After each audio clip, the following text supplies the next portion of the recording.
In our system of law, there's a thing called mens rea. It's important to know what you did, but when you did it, this Latin phrase mens rea means, what were you thinking? And we don't want to put people in jail unless we prove that they knew they were doing something they shouldn't do.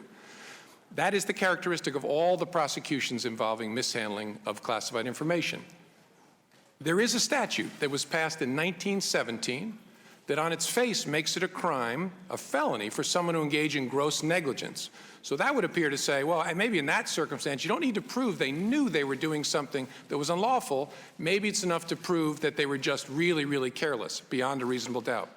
At the time Congress passed that statute in 1917, there was a lot of concern in the House and the Senate about whether that was going to violate the American tradition of requiring that before you're going to lock somebody up, you prove they knew they were doing something wrong. And so there's a lot of concern about it. The statute was passed.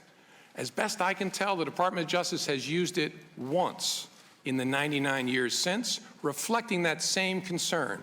I know from 30 years with the Department of Justice, they have grave concerns about whether it's appropriate to prosecute somebody for gross negligence, which is why they've done it once that I know of in a case involving espionage. And so when I look at the facts we gathered here, as I said, I see evidence of great carelessness, but I do not see evidence that is sufficient to establish that Secretary Clinton or those with whom she was corresponding both talked about classified information on email and knew when they did it, they were doing something that was against the law. Right?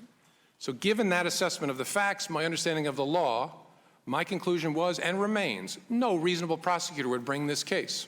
No reasonable prosecutor would bring the second case in 100 years focused on gross negligence.